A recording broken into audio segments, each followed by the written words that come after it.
Como Zagallo morreu? Zagallo foi uma figura emblemática no futebol brasileiro, não apenas por suas conquistas, mas também pelo seu papel fundamental na criação e desenvolvimento da Escola Brasileira de Futebol. Ele alcançou o sucesso tanto como jogador, quanto como treinador, se tornando um dos grandes nomes da história do futebol brasileiro. Mário Jorge Lobo Zagallo nasceu em 9 de agosto de 1931, na cidade de Maceió, no estado de Alagoas. Ele era filho de Haroldo Cardoso Zagallo, um jogador de futebol, e de Margarida Lobo Zagallo.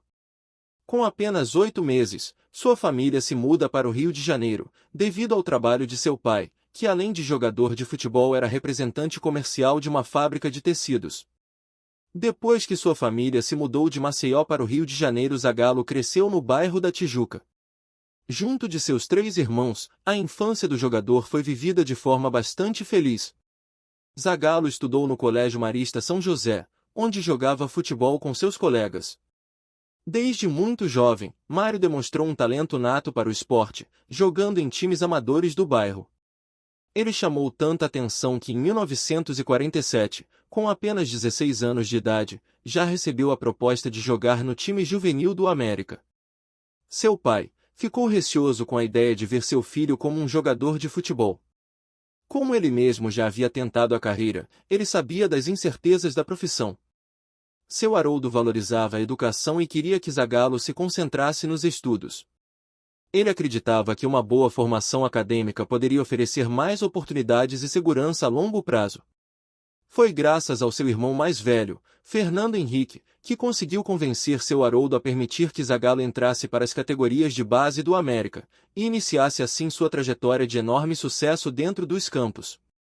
Zagallo permaneceu 2 temporadas jogando na base do América, e em 1950, ele começa a defender o Flamengo.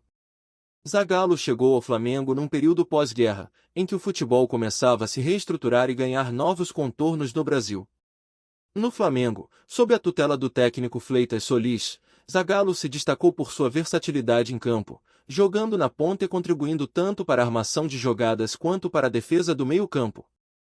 Em 1950, enquanto ainda estava nas categorias de base do Flamengo, Mário foi convocado para servir o Exército. Durante a final da Copa do Mundo daquele ano, ele estava presente no Maracanã, vestindo a farda militar, e testemunhou a dolorosa derrota do Brasil para o Uruguai. Após retornar ao Flamengo, o jogador assinou seu primeiro contrato profissional em 1951. Nos anos seguintes, ele foi peça-chave no tricampeonato carioca. Em 13 de janeiro de 1955, Zagallo se casa com Alcina de Castro, uma jovem que ele conheceu na época que jogava pelo América. O casal vai permanecer juntos por toda a vida e terão 4 filhos. Foi ainda jogando pelo Flamengo que Zagallo participou de sua primeira Copa do Mundo em 1958.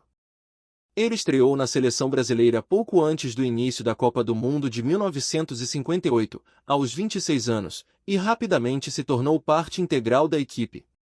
Sua habilidade em adaptar-se tanto à posição de ponta-esquerda quanto à de meio-campista foi crucial para a mudança tática que levou o Brasil a abandonar o estilo tradicional brasileiro e adotar o esquema 4-3-3 pela primeira vez. Essa mudança tática foi fundamental para o sucesso da equipe no torneio.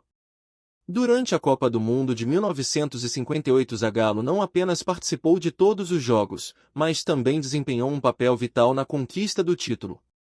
Ele marcou o 4º gol na final contra a Suécia, ajudando o Brasil a vencer por 5-2 e a se recuperar do trauma da derrota na final da Copa do Mundo de 1950.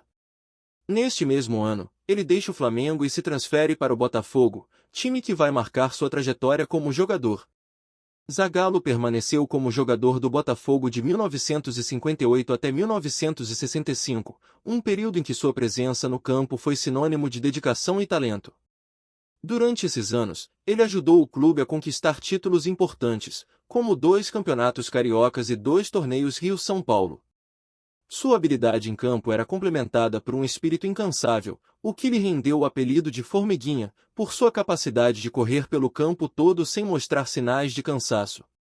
Atuando pelo Botafogo, o jogador consegue ser escalado para sua segunda Copa do Mundo, onde novamente ajudou o Brasil a ficar com o título da Copa do Mundo de 1962, após vencer a Tchecoslováquia na final do torneio realizado no Chile. Após se aposentar como jogador, Zagallo começou sua carreira de treinador em 1966, quando foi convidado para treinar o time juvenil do Botafogo. Sua trajetória como treinador foi marcada por muitos sucessos, incluindo a conquista do Campeonato Carioca e da Taça Guanabara em 1967 e 1968, além do Campeonato Brasileiro de 1968. Em 1970, poucos meses antes da Copa do Mundo, Zagallo foi convidado para ser o técnico da seleção brasileira, substituindo João Saldanha. Como treinador da seleção na Copa do Mundo, ele teve muitos êxitos. Entre seus principais acertos estavam a convocação de Jairzinho, a inclusão de Rivelino e a confiança em Pelé. Esses jogadores foram cruciais para o desempenho da equipe, que é considerada uma das melhores de todos os tempos. Sob a liderança de Zagallo, o Brasil venceu o torneio com um futebol impressionante, equilibrando criatividade e disciplina, e conquistou seu terceiro título mundial. Com o sucesso como treinador na Copa, Zagallo construiu uma carreira de enorme sucesso treinando não apenas times como seleções. Após a Copa do Mundo, Zagallo treinou o Fluminense, seguindo de times como o Flamengo e novamente o Botafogo. Em 1991, Zagallo retorna para a seleção brasileira, agora para atuar como coordenador, ajudando o treinador Parreira a vencer a Copa do Mundo de 1994. Sua presença como treinador lhe garantiu assumir o posto de treinador da seleção após o final da Copa. Zagallo novamente conseguiu construir uma seleção forte, mesclando jogadores experientes como Dunga, Roberto Carlos e Cafu, e promovendo jovens talentos como Ronaldo, Rivaldo e Denilson. A seleção brasileira teve um desempenho impressionante durante o torneio, avançando até a final após vencer a Itália nas semifinais. No entanto, na final contra a França, o Brasil foi derrotado por 3-0, com gols de Zinedine Zidane e Emmanuel Petit. Apesar da derrota, a campanha do Brasil foi elogiada pela qualidade do futebol apresentado e pela habilidade dos jogadores. Em 1999, Zagallo treinou a Portuguesa, mas não conseguiu grandes resultados. Ele retornou ao Flamengo em 2000 e 2001, mas novamente sem conquistas significativas. Em 2002, ele atuou como treinador interino da seleção brasileira, ajudando a equipe a se preparar para a Copa do Mundo, que foi vencida por Luiz Felipe Scolari. Zagallo também foi coordenador técnico da seleção brasileira em 2003 e 2006, mas a equipe não conseguiu chegar à final em 2006. Apesar dessas experiências menos brilhantes, Zagallo permaneceu uma figura respeitada no futebol brasileiro e mundial. Em 2013, ele foi nomeado nono melhor treinador de todos os tempos pela revista Soccer Magazine, reconhecendo suas contribuições ao esporte. Nessa época, Zagallo já estava com uma idade bastante avançada, e após o falecimento de sua esposa em 2012, permaneceu aos cuidados de seus filhos. Embora Zagallo tivesse 4 filhos, foi apenas seu filho mais novo que ficou zelando por sua saúde. Essa falta de zelo dos outros filhos criou vários problemas familiares. O ex-treinador se sentiu decepcionado, e começou a nutrir sentimentos negativos a respeito dos outros filhos. Morando no Rio de Janeiro, seu corpo foi se fragilizando aos poucos, e os cuidados com sua saúde precisavam ser rigorosos. As poucas vezes que o treinador aparecia em público, ele precisava se locomover com a ajuda de uma cadeira de rodas, e sua fala era sempre num tom de fraqueza e cansaço. Em setembro de 2023, Zagallo precisou ser internado para tratar de uma infecção urinária. Embora tenha conseguido se recuperar, a doença tornou sua saúde ainda mais precária. E no dia 26 de dezembro ele foi novamente internado no Hospital Barra d'Or, onde após um período de internação, acabou não resistindo à doença. Zagallo morreu no dia 5 de janeiro de 2024, devido à falência múltipla de órgãos. Ele estava com 92 anos. O velório de Mário Jorge Lobo Zagallo aconteceu na sede da Confederação Brasileira de Futebol, na Barra da Tijuca, no Rio de Janeiro.